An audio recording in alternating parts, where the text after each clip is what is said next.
Hi everyone, this is Brittany, and today on the Living Beyond Asana vlog, I want to talk about my top 5 life-changing books. So for me, these books were life-changing because in some way they created significant and sustainable change in some aspect of my life. From the time I read them on, things were definitely different. So let's get started with number 5. Okay, so boom. Getting the Love That You Want by Harville Hendrix, who's a PhD, and Helen LaKelly Hunt, who's also a PhD. They are married and they are therapists with over 30 years experience. They actually created a form of therapy called Imago that therapists actually still use in all over the country. So this book is really powerful. I read this with my partner, Nick. We read it like had our own copies, and we read it and then we discussed it. It is an amazing way to understand why you pick the people that you pick, why you're attracted to the people that you're attracted to. A lot of it stems back to your caretakers, your parents, your brothers, your sisters. It is mind-blowing. It really is. It kind of blows some ideas out of the water that you might have about relationships, and it really makes relationships accessible. It's really powerful. So I highly recommend it. Whether you've been with someone for a couple months or 50 years, it's a really good book and really good find. So number 5. Okay, moving on. Number 4. Boom. So Eckhart Tolle, love him. And this is A New Earth, Awakening to Your Life's Purpose. So it goes way deeper than just talking about your life's purpose. It really talks about consciousness in a very deep way. It's a very cerebral book. You kind of have to be ready for it. So like I started reading it at one point and I wasn't into it yet. And then I probably went back to it about a year and a half later, and it just like hooked me. So if you start reading it and you don't feel like you're getting it, you're into it yet, give it time. It will resurface when the time is right. It is a very powerful book in understanding consciousness and the elevation of consciousness, not just for yourself, but for the planet. So I highly recommend that as well. Okay, number 3. Boom, got this one in India. So I actually, if you remember, if you watched the vlog where I was talking about my first and last one-night stand, my only one-night stand, this was the book that the guy who I met was reading when we met, and he introduced me to this book. So Meditation, The First and Last Freedom by Osho. Amazing book. So Osho has like, all of Osho's books are transcribed. There's like over 640 of them.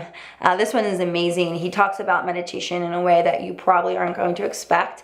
He gives several different types of meditations.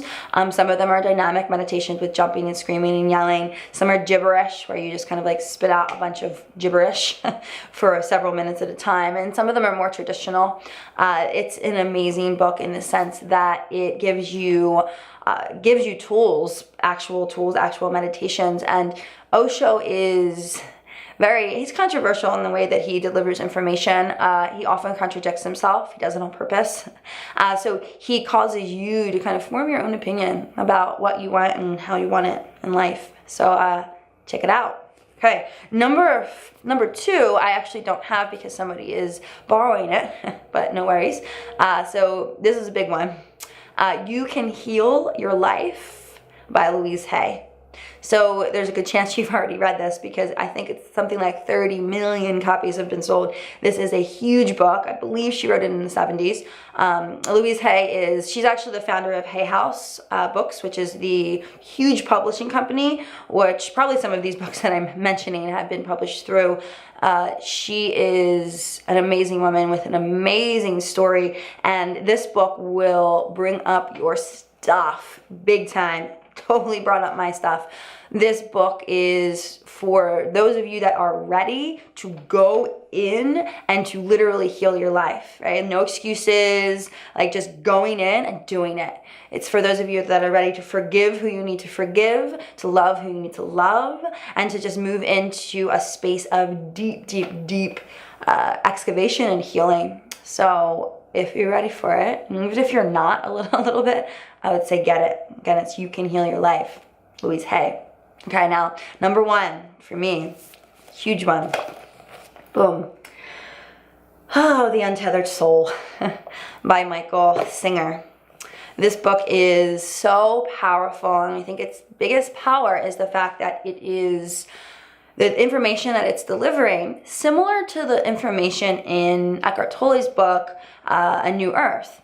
This information and the way that Michael Singer delivers it is very, for me at least, accessible. It's very simple. He uses a lot of different metaphors and just a lot of different stories, like say you're driving your car and this happens, or giving examples of a dog and how a dog responds in this way. It's very relatable and very understandable. Again, this is a book where you have to kind of be ready for it. If it comes, my opinion about books is if a book comes to you in some way, you're ready for it. You might not know you're ready for it, but you're ready for it. So keep an eye out for that. But for this one, this is definitely a book that changed my way of looking at myself and the way that I receive information, and my relationship with my ego. This is an amazing, amazing book. I had a lot of breakthroughs and revelations from this book in a lot of different areas of my life, from my relationships to just becoming a little more grounded in myself. So that is number one. So again, I'm just going to go over them one more time. You've got Harville Hendrix' book, Getting the Love That You Want. You've got Eckhart Tolle's book, A New Earth. You've got Meditation, The First and Last Freedom by Osho. The one I don't have, You Can Heal Your Life, Louise Hay. And then, boom, The Untethered Soul by Michael Singer. So I would check these books out, especially if one of them is just, boom, presented to you. I would definitely read it, notice that resistance, and do it anyway. I would love to hear your top 5 list. What are the top 5 books that changed your life? And if you don't have 5, give me 1, give me 2. This is such a great way to kind of share information, and you know, somebody else might want to read a book that you read, or you might find a book that somebody else wants to read. So share in the comments below, get to reading, and I will see you next week. Namaste.